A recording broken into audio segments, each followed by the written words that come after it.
तो भक्तजनों, बड़े बड़े लोग कहते आए हैं भक्त के बस में है भगवान। यह बात बिल्कुल सच है। अगर हम दिल से उसको मानते हैं तो भगवान हमारे हमेशा साथ रहता है, हर काम में हमारा साथ बैठता है। आपने बहुत कहानी सुनी होगी जिसमें भगवान उनके साथ उनके हर काम में हाथ बटाते हैं।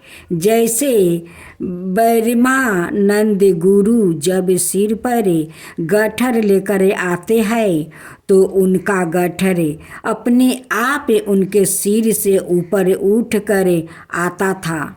उसी प्रकार कृष्णा भक्त जानाबाई जब घर का काम करती थी और काम करते समय भगवान के भजन करती थी, तो जब वो थक जाती थी तो उसका आधा काम खुद भगवान करते थे। इसी तरह नरसी भक्त की बेटी का भात भगवान खुद आकर भरते हैं। दोस्तों, भगवान तो हमेशा हमारे साथ है, बस वो तो हमारी श्रद्धा देखता है कि कितनी है। ऐसी ही घटना आज एक बुढ़िया की मैं आपको बताती हूँ। एक बुढ़िया गुरु गोरखनाथ के दर्शन करने आती है। जाते समय एक दुकानदार की दुकान से वो गुरु गोरखनाथ की मूर्ति चुरा लेती है। जब वो मूर्ति चुरा कर थोड़ी दूर चलती है तो उसकी आत्मा उसे कोसती है और वो आगे नहीं चल पाती है। वो वापस दुकानदार के पास जाती है और कहती है, बेटा मुझे माफ़ कर दो, मैंने तेरी दुकान से ये मूर्ति चुरा ली थी। मुझे कोई भी सजा दो पर मुझे माफ़ कर दो। दुकानदार कहता है, तुम मेरी माँ के समान हो, मैं तुम्हें क्या सजा दे सकता हूँ। साजा देने वाले तो गुरु महाराज है। जब तुम यह मूर्ति चुरा कर ले गई थी तो तुम्हारा बटवा यही रह गया था जिसमें 2000 रुपये थे। उसकी कृपा हो तो कोई किसी का कुछ नहीं बिगाड़ सकता है। उसके बाद बुढ़िया माँ कहती है, मैं यह पैसा तुझसे नहीं लूँगी, यह पैसा तेरे है। मुझे आज मेरे गुरुजी मिल गया है। वो बहुत खुश होती है और घर चली जाती है। वो हर रोज खाना खाने से पहले गुरु गोरखनाथ को खाना खिलाती है, नहलाती है, कपड़े बदलती है, हर रोज ऐसे ही पूजा करती है। एक दिन वो बीमार हो जाती है और अपनी बहू को गुरु की सेवा करने को कहती है। उसके बाद उसकी बहू के हाथ में मूर्ति छूट जाती है तो बुढ़िया माँ रोने लगती है और जिद करने लगती है, डॉक्टर को बुला कर लेकर आओ, गुरु को चोट लग गई है। जब वो बहुत समझने के बाद भी नहीं मानती, उसका वहम खत्म करने के लिए उसका बेटा डॉक्टर को बुला कर लाता है। डॉक्टर आता है और जब वो उसका वहम मिटाने के लिए मशीन लगा कर देखता है तो मूर्ति का दिल धड़कने लगता है। डॉक्टर बहुत घबरा जाता है और बार बार मशीन लगा कर देखता है, तभी भी ऐसे ही धक धक की आवाज़ आती है। डॉक्टर बहुत घबरा जाता है और बुढ़िया माँ के चरणों में पर जाता है। दोस्तों, सच्ची भक्त हो तो आपने भक्तों की लाज बचाने के लिए भगवान जरूर आता है। ऐसी ही और कहानियों पढ़ने के लिए नीचे दिए गई लिंक पर करें। जय श्री कृष्णा। राधे राधे। अब आप सुनेंगे कृष्णा बाई की कथा, श्री कृष्णा और उनकी भक्त की कहानी। समुंदर के किनारे एक गांव में कृष्णा बाई नाम की बुढ़िया माता रहती थी। वो भगवान श्री कृष्णा की परम भक्त थी।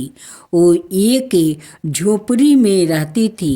कृष्णा बाई का वास्तविक के नाम सुखिया था, पर कृष्णा भक्त के कारण उनका नाम गांव वालों ने कृष्णा बाई रख दिया। घर घर में झाड़ू पोछा, बर्तन और खाना बनाना ही उनका काम था। कृष्णा बाई रोज फूलों की माला बनाकर दोनों समय श्री कृष्णा जी को पहनाती थी और घंटों कान्हा से बात करती थी। गांव के लोग वही सोचते थे कि बुढ़िया पागल है। एक रात श्री कृष्णा जी ने अपनी भक्त कृष्णा बाई से यह कहा कि कल बहुत बड़ा भूचाल आने वाला है। तुम यह गांव छोड़कर दूसरे गांव चली जाओ। अब क्या था, मालिक का आदेश था। कृष्णा बाई ने अपना सामान इकट्ठा करना शुरू किया और गांव वालों को बताया कि कल सपने में कान्हा आए थे और कह रहे थे कि बहुत प्रलय होगा। गांव छोड़कर पास के गांव में चली जा। अब लोग कहाँ उस बुढ़िया पागल की बात मानने वाले थे। जो सुनता वही जोर जोर ठहाके लगाता। इतने में बाई ने एक बैलगाड़ी मंगवाई और अपने कान्हा की मूर्ति ली और सामान की गठरी बांधकर गाड़ी में बैठ गई और लोग उसकी मूर्खता पर हंसते रहे। बाई जाने लगी। अपने गांव की सीमा पार कर आगे गांव में प्रवेश करने ही वाली थी कि उसे कृष्णा की आवाज़ आई, अरे पगली, जा अपनी झोपड़ी में से ओ सुई ले आ जिसे तू माला बनाकर मुझे पहनाती है। यह सुनकर बाई बेचैन हो गई और तड़प गई कि मुझसे यह भारी भूल कैसे हो गई। अब मैं कान्हा की माला कैसे बनाऊंगी। उसने गाड़ी वाले को वहाँ रोका और बदवा से अपने झोपड़ी की तरफ भागी। गांव वालों उसके पागलपन को देखते और खूब मजाक उड़ाते रहे। बाई ने झोपड़ी के तिनकों में से फंसी हुई सुई को निकाला और फिर पागलों की तरह दौड़ते हुए गाड़ी के पास आई। गाड़ी वाले ने कहा कि बाई, तू क्यों परेशान है, कुछ नहीं होना। बाई ने कहा, अच्छा अब चल। अरे जल्दी से अपने गांव की सीमा पार कर। गाड़ी वाले ने ठीक ऐसे ही किया। अरे यह क्या, जैसे ही सीमा पार हुई पूरा गांव ही समुंदर में समा गया। सब कुछ जल मगन हो गया। गाड़ी वाला भी अटूट कृष्णा भक्त था। यने कने पराकरण भगवान ने उसकी भी रक्षा करने में कोई विलंब नहीं किया। इस कहानी से हमें यह शिक्षा मिलती है कि प्रभु जब अपने भक्त की मात्रा एक सुई तक की इतनी चिंता करते हैं तो वो भक्त की रक्षा के लिए कितना चिंता होते होंगे।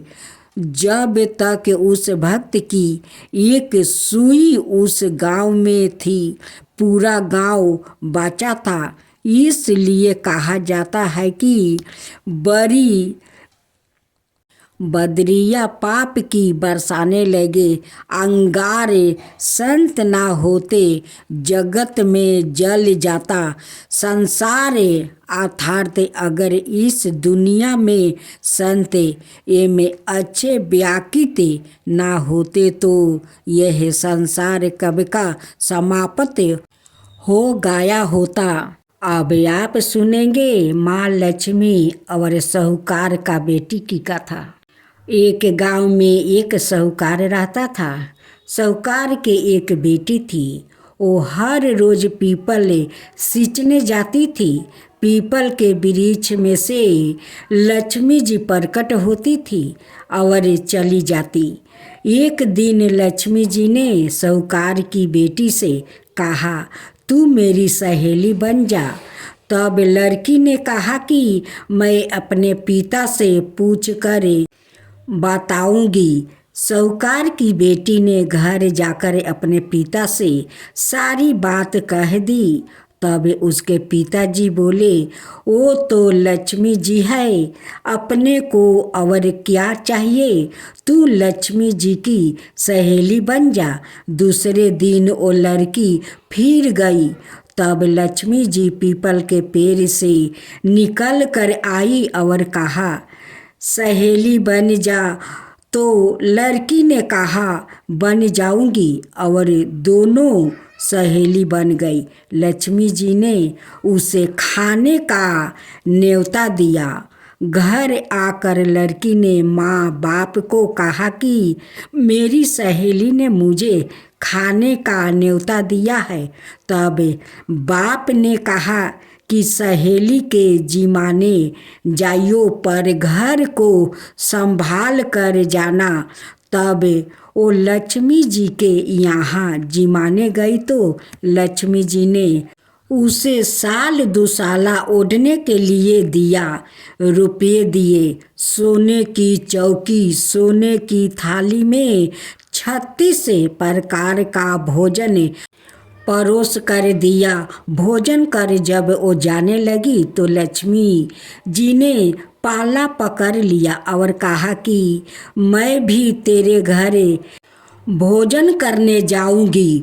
तो उसने कहा, आ जाइए। वो घर जाकर चुपचाप बैठ गई। तब बाप ने पूछा कि बेटी, सहेली के यहाँ भोजन कर आ गई और तू उदास क्यों बैठी है? तो उसने कहा, पिताजी, मेरे को लक्ष्मी जी ने इतना दिया, अनेक प्रकार के भोजन कराया, परंतु मैं कैसे भोजन कराऊंगी? अपने घर में तो कुछ भी नहीं है। तब उसके पिता ने कहा कि गोबर मिट्टी से चौका लगाकर घर की सफाई कर लो। 4 मुख वाला दिया जलाकर लक्ष्मी जी का नाम लेकर रसोई में बैठ जाना। लड़की सफाई करके लड्डू लेकर बैठ गई। उसी समय एक रानी नहा रही थी। उसका 9 लाखा हार चील उड़ कर ले आई और उसके घर वो 9 लाखा हार डाल गई और उसका लड्डू ले गई। बाद में वो हार को तोड़ कर बाजार में गई और सामान लाने लगी। तो सोनार ने पूछा कि क्या चाहिए? तब उसने कहा कि सोने की चौकी, सोने का थाल, साल दुसाला दे दो, मोहर दे दो और समगरी दे दो। 36 प्रकार का भोजन हो जाए, इतना सामान दे। सारी चीज़ें लेकर बहुत तैयारी करी और रसोई बनाई। तब गणेश जी से कहा कि लक्ष्मी जी को बुलाओ। आगे आगे गणेश जी और पीछे पीछे लक्ष्मी जी आई।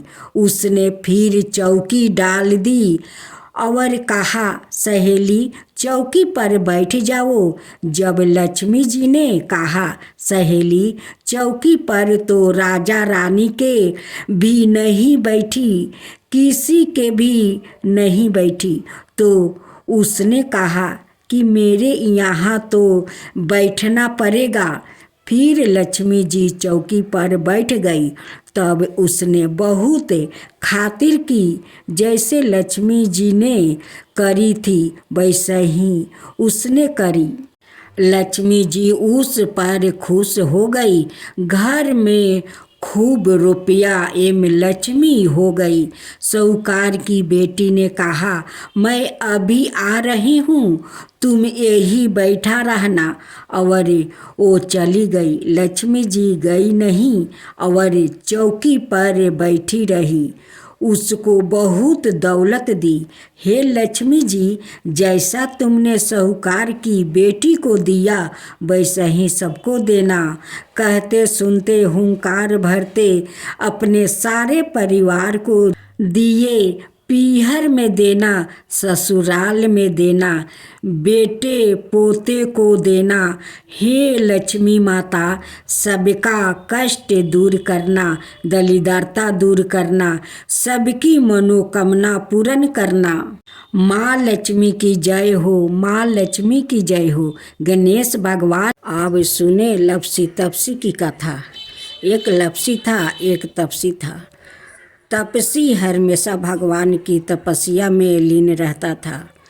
लपसी रोजाना 1.25 सेर की लपसी बनाकर भगवान का भोग लगाकर ही जिमाता था।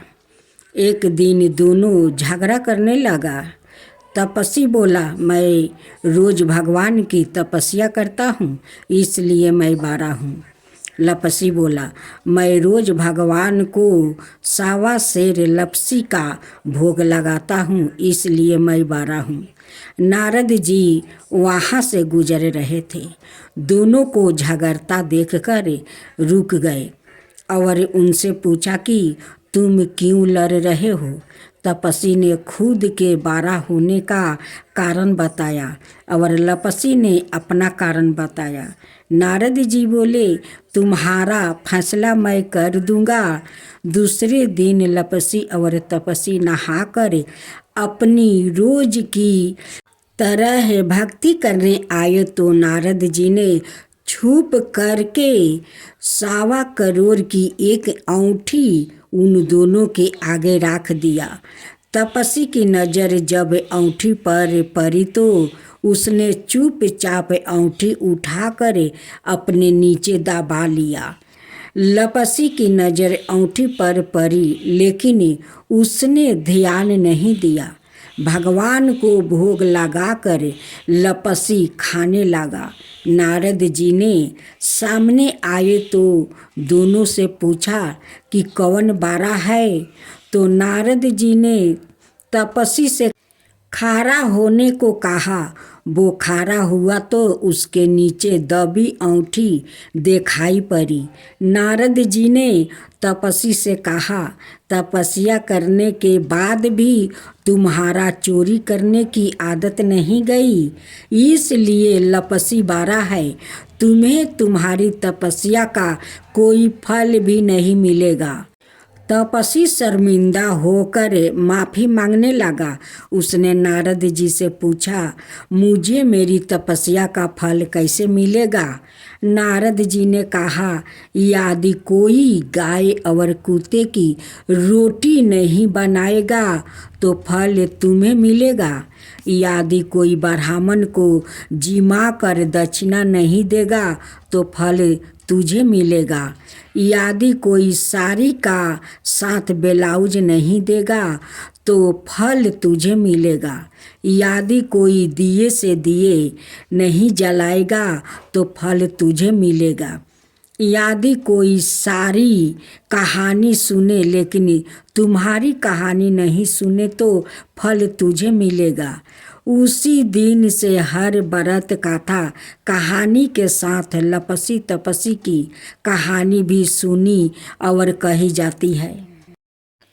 बसंत पंचमी का त्योहारों हिंदू धर्म में एक विशेष महत्व रखता है। इस दिन विद्या की देवी सरस्वती की पूजा की जाती है। यह पूजा पूर्वी भारत में बड़े उल्लास से की जाती है।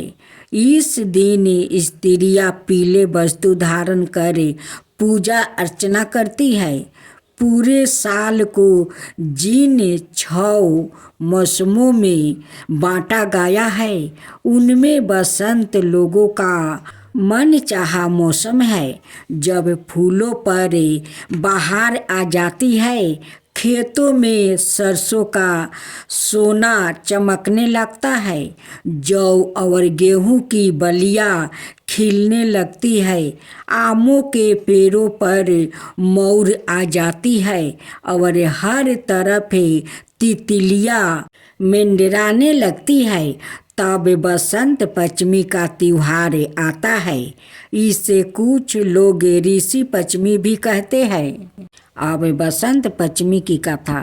सृष्टि के प्रारंभ के काल में भगवान विष्णु की आज्ञा से ब्रह्मा जी ने मनुष्य योनि की रचना की, परंतु वो अपनी सृजना से सृष्टि नहीं थे। बसंत ऋतु में मानवों तो यहाँ पशु पंछी तक उल्लास भरने लगते हैं। यूँ तो माघ का पूरा मास ही उत्साह देने वाला होता है, पर बसंत पंचमी का पर्व हमारे लिए कुछ खास महत्व रखता है। प्राचीन काल में इसे ज्ञान और कला की देवी का सरस्वती का जन्म दिवस माना जाता है। इसलिए इस दिन माँ सरस्वती का जन्म दिवस मनाया जाता है। इसलिए इस दिन माँ शारदा की पूजा कर उनसे ज्ञानवान विद्वान होने की कामना की जाती है। यही कलाकारों में इस दिन का विशेष महत्व है। कवि, लेखक, गायक, वादक, नाटककार, नृत्यकार अपने उपकरणों की पूजा के साथ माँ सरस्वती की वंदना करते हैं। पूजन की विधि बसंत पंचमी में प्रातः उठकर बेसन युक्त तेल का शरीर पर उपटन लगाकर स्नान करना चाहिए। इसके बाद स्वच्छ पीले वस्त्र धारण कर माँ शारदा की पूजा करना चाहिए। साथ ही केसर युक्त मीठे चावल अवश्य घर में बनाकर उनका सेवन कराना चाहिए।